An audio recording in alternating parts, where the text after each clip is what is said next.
Single dad woke up to find the female CEO in his shirt.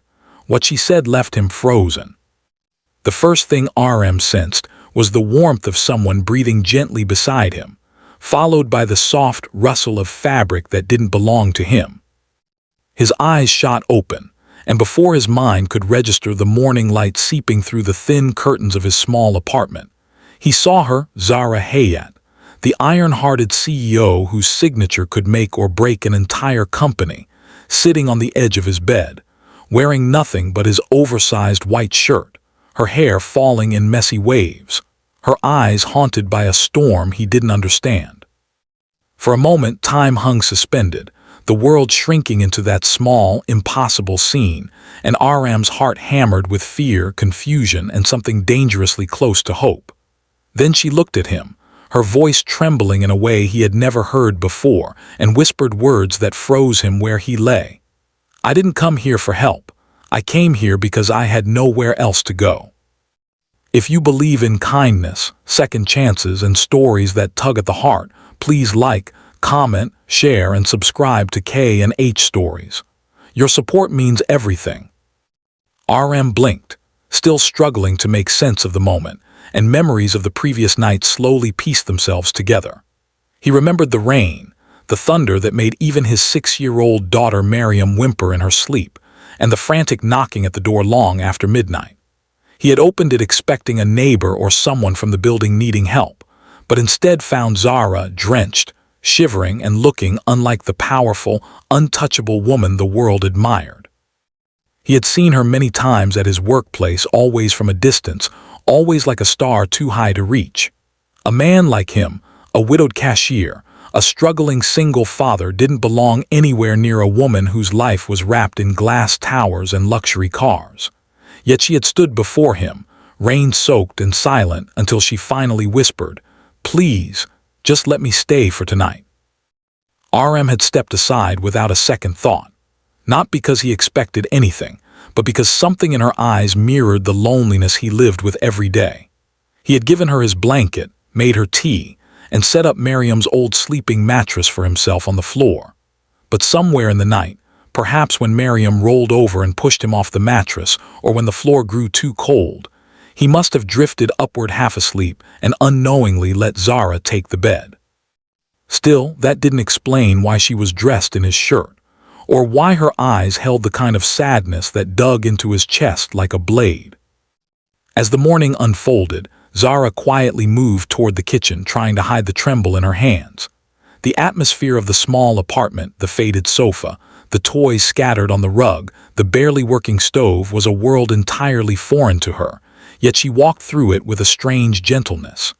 Miriam soon woke up, rubbing her eyes with sleepy innocence, and the moment she saw Zara, she stared with curiosity rather than fear.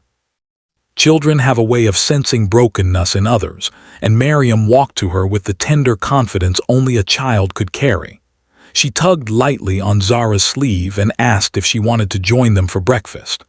Zara's expression cracked, just for a second, and Arham saw something vulnerable slip through the shell she always wore. Without saying a word, she nodded. The hours that followed painted a picture none of them would ever forget. Zara, who had built an empire and commanded thousands, sat at a tiny plastic table eating eggs that weren't seasoned properly, smiling shyly at a child who asked her why grown-ups work so much. Arham watched, overwhelmed by the strangeness of it all. The CEO who ruled the boardroom now crouched near the floor playing with Miriam's building blocks, the storm outside finally receding, while another storm brewed silently inside her. Arham didn't ask questions. He didn't have to. When someone looks like they're standing at the edge of a cliff, you don't ask how they got there, you simply hold out a hand. Eventually, Zara spoke. Slowly, painfully, like each word cost a piece of her strength. She told him about the betrayal at her company, the partners she trusted trying to push her out, the pressure, the sleepless nights, and the cold emptiness of a penthouse that felt like a golden cage. But the worst part, the part that made her voice crack, was the loneliness she admitted she had carried for years. "I didn't realize how empty my life was," she whispered. Until yesterday, when I walked into my office with a heart full of achievements and felt nothing." Arham listened, his chest tightening. He knew loneliness better than most. Losing his wife in childbirth had carved a permanent hollow inside him, and every day since had been a battle between responsibility and grief. He had no fancy words, no business advice, nothing to offer except the truth of his own struggle. So he shared what he had never said aloud to anyone. How he felt guilty every time he saw Miriam smile because he feared she was growing up without the mother she deserved. How he worked at a job that barely paid the bills, and how he often felt he was failing at everything except trying. Zara looked at him as if he had handed her something priceless, something the world had never offered her, honesty without judgment. She told him that she had worn his shirt not because she intended anything, but because it smelled of warmth and home and safety, things she had forgotten existed. It was the first thing she found when she tried to stop shivering. Arham didn't know what to say. He only knew that in that small apartment, a woman the world worshipped was breaking, and somehow he had become the only place she allowed herself to fall. Over the next few days, Zara returned again and again, sometimes bringing groceries, sometimes just sitting with Miriam while Arham worked late shifts, sometimes quietly helping him fix things in the apartment without announcing her presence. Wordlessly, a fragile bond formed, the kind of bond that doesn't start with love, but with understanding. Arham began to see her not as the CEO, but as Zara, a woman who laughed too softly, carried too much weight, and longed for a life she had never been allowed to live. And Zara, she began to see in Arham a strength no boardroom ever displayed, the strength of a man who kept going even when life gave him every reason to collapse. But life rarely allows quiet happiness to grow without testing it. One evening, the news broke.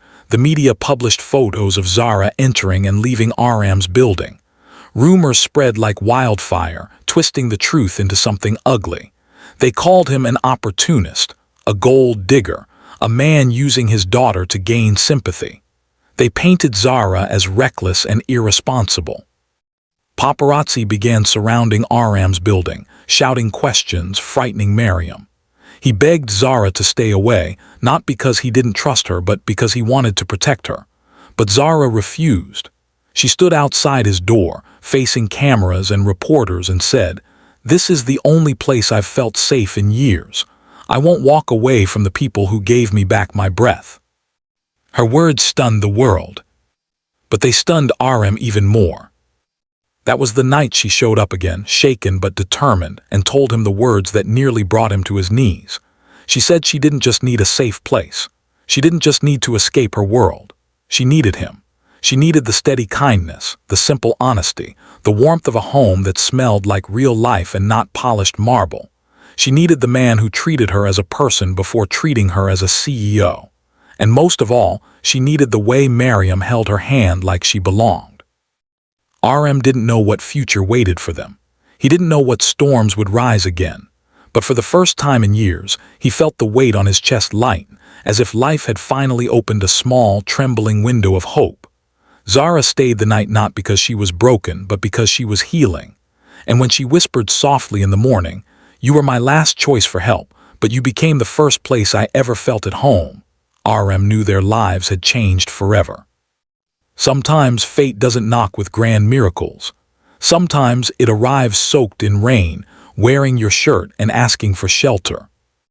If this story touched your heart, please like, comment, share, and subscribe to KandHStories.